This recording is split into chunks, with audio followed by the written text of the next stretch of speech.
तो आज बात करते हैं मॉडर्न जावास्क्रिप्ट की। हमारे एक श्रोता ने कुछ बहुत ही दिलचस्प स्रोत भेजे हैं। एक तो ES6 और एसिंक्रोनस प्रोग्रामिंग पर एक शानदार लेख है, और साथ ही असाइनमेंट ऑन क्लिक नाम की एक कंपनी के कुछ अंदरूनी दस्तावेज भी हैं।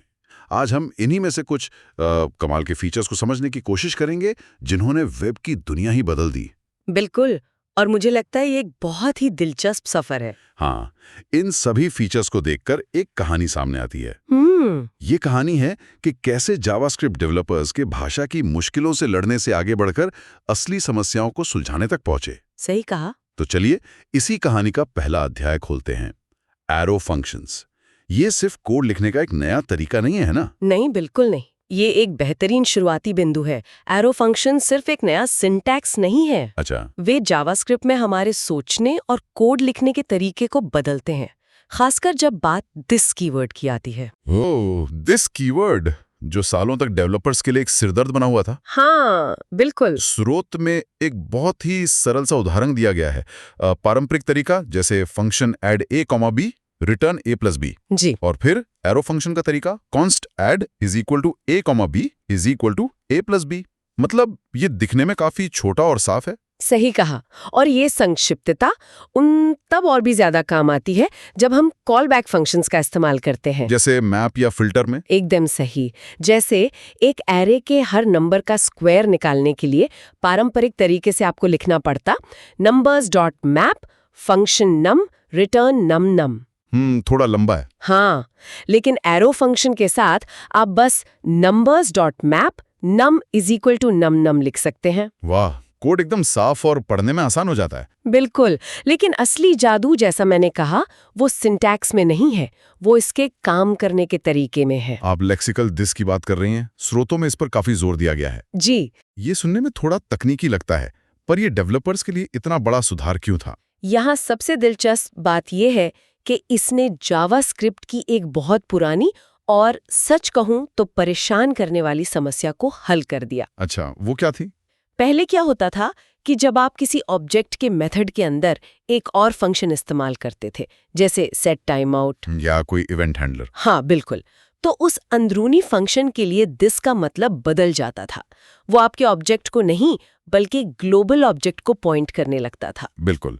और जो असाइनमेंट ऑन क्लिक कंपनी के दस्तावेज हमें मिले हैं, उनमें एक दिलचस्प किस्सा था। बताइए। उनके एक पुराने कोड बेस में ठीक यही बग था, जहां एक बटन के क्लिक हैंडलर के अंदर दिस का कॉन्टेक्स्ट खो रहा था। ओह। और उसे डीबग करने में टीम को 2 दिन लग गए थे। ये दिखाता है कि ये सिर्फ एक किताबी समस्या नहीं थी। नहीं, ये असली प्रोजेक्ट्स में एक बहुत बड़ा सिरदर्द था। डेवलपर्स को var that is equal to this या .bind this जैसी तरकीबें लगानी पड़ती थीं। जुगाड़ है एक तरह से। आपने बिल्कुल सही नस पकड़ी है। वो सब जुगाड़ थे, असली समाधान नहीं। एरो फंक्शंस इस समस्या को जड़ से खत्म कर देते हैं।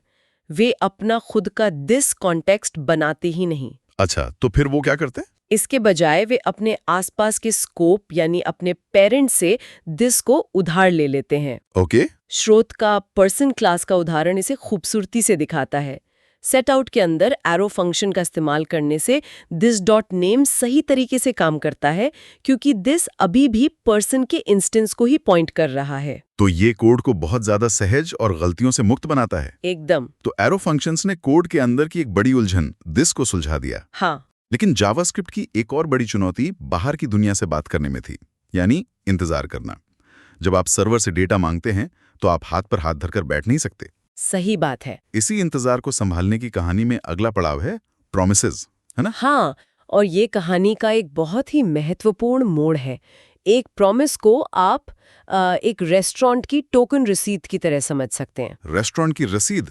दिलचस्प है। हाँ, जब आप खाना ऑर्डर करते हैं तो आपको तुरंत खाना नहीं मिलता, आपको एक रसीद मिलती है।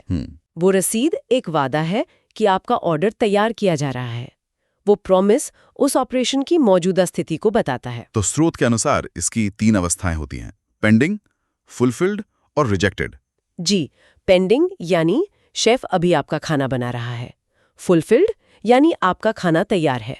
या रिजेक्टेड यानी मैनेजर आकर बताएगा कि वो डिश खत्म हो गई है। ये तो बहुत बढ़िया एनालॉजी है। तो फिर स्रोत में बताए गए डॉट देन, डॉट कैच और डॉट फाइनली इस रसीद के साथ कैसे काम करते हैं? देन वो काउंटर है जहां आप अपनी रसीद दिखाकर खाना लेने जाते हैं। यह तभी चलता है जब आपका प्रॉमिस फुलफिल्ड होता है। और dot catch? Dot catch manager का केबिन है, जहां आप शिकायत करते हैं अगर ऑर्डर में कोई गड़बड़ हो जाए।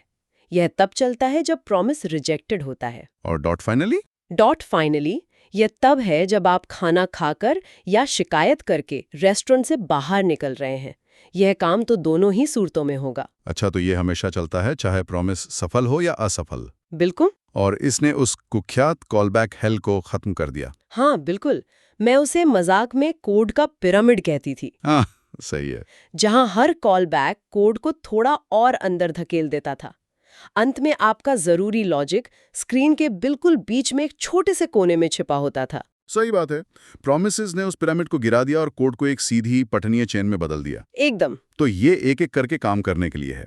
लेकिन क्या होगा अगर मुझे एक साथ कई एपीआई कॉल्स करनी हो? जैसे किसी यूजर की प्रोफाइल, उसके दोस्त और उसकी ताजा पोस्ट्स सब एक साथ मंगानी हो, और जब सब आ जाएं तब पेज दिखाना हो। बहुत अच्छा सवाल है, और यहीं पर प्रॉमिसेस की असली ताकत दिखती है। कैसे? इसके लिए promise.all जैसी चीजें काम आती हैं। आप उसे कई प्रॉमिसेस की एक एरे देते हैं और वो तब तक इंतजार करता है जब तक सारे पूरे नहीं हो जाते। और अगर एक भी फेल हो गया तो पूरा promise.all रिजेक्ट हो जाता है। यह समानांतर में काम करने के लिए बहुत शक्तिशाली है। तो प्रॉमिसेस ने कोड को सीधा किया, लेकिन फिर भी then dot की चेन तो रहती है। और यहीं पर async await आता है, जो इसे और भी आसान बना देता है। आपने बिल्कुल सही समझा। async await ने एसिंक्रोनस जावास्क्रिप्ट लिखने का अनुभव ही बदल दिया। एक मिनट, तो आप कह रही हैं कि जो कोड पहले डॉट देन की नेस्टिंग की वजह से दाईं ओर बढ़ता जाता था, हाँ, वो अब async await के साथ ऊपर से नीचे एक सीधी लाइन में पढ़ा जा सकता है, जैसे कोई कहानी पढ़ रहे हो। बिल्कुल। ये कोड लिखने से ज्यादा कोड पढ़ने के अनुभव को बदल देता है। ये कैसे काम करता है? जब आप किसी फंक्शन को async कीवर्ड से शुरू करते हैं, तो वो हमेशा एक प्रॉमिस लौटाता है। ओके। और उस फंक्शन के अंदर आप किसी भी प्रॉमिस लौटाने वाले ऑपरेशन के सामने अवेट लगा सकते हैं। तो अवेट क्या करता है? अवेट जादू की तरह फंक्शन को वहीं रोक देता है जब तक कि वो प्रॉमिस पूरा ना हो जाए, और फिर उसका नतीजा आपको देता है। तो क्या async await promises के ऊपर चीनी की एक परत जैसा है? हाँ, बिल्कुल। ये एक बेहतरीन तरीका है इसे समझने का। स्वाद मीठा हो जाता है, मतलब लिखने में आसान, पर अंदर की चीज वही रहती है। ये कोई नई मिठाई नहीं है, बस उसे परोसने का एक बेहतर तरीका है। एकदम सही। स्रोत का फेच डेटा फंक्शन का उदाहरण देखें। await fetch ... और फिर await response .json। हाँ, देखा मैंने। ये कोड ऊपर से नीचे तक पढ़ा जाता है, जैसे कि ये सिंक्रोनस हो, जबकि पर्दे के पीछे नेटवर्क रिक्वेस्ट चल रही होती है। और इसने डिबगिंग को भी आसान बना दिया होगा। बहुत आसान बना दिया है। तो क्या इसका मतलब ये है कि डॉट देन और डॉट कैच की अब कोई जरूरत नहीं? क्या हमें उन्हें भूल जाना चाहिए? नहीं, बिल्कुल नहीं। और ये समझना बहुत जरूरी है, async await सीक्वेंशियल कोड के लिए शानदार है, जहां आपको एक के बाद एक काम करने हैं।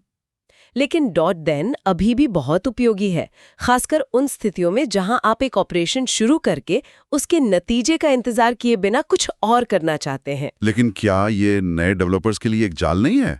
async await इतना आसान दिखता है कि वे शायद कभी डॉट देन की जरूरत को समझेंगे ही नहीं। आप एक बहुत जरूरी बात कह रहे हैं। ये सहजता का भ्रम पैदा कर सकता है। और फिर जब उन्हें एक साथ कई ऑपरेशन चलाने होंगे तो वे मुश्किल में पड़ जाएंगे। इसीलिए ये समझना जरूरी है कि पर्दे के पीछे क्या हो रहा है। async await एक शानदार ड्राइवर असिस्ट फीचर की तरह है, जो आपकी ड्राइविंग को आसान बनाता है, लेकिन आपको अभी भी कार चलाना आना चाहिए। मतलब ये एक और टूल है, रिप्लेसमेंट नहीं। बिल्कुल। तो अब हमारे पास async await जैसा एक शानदार टूल है जो इंतजार को बहुत आसान बना देता है। अब सवाल यह है कि हम इसका इस्तेमाल कहाँ करेंगे?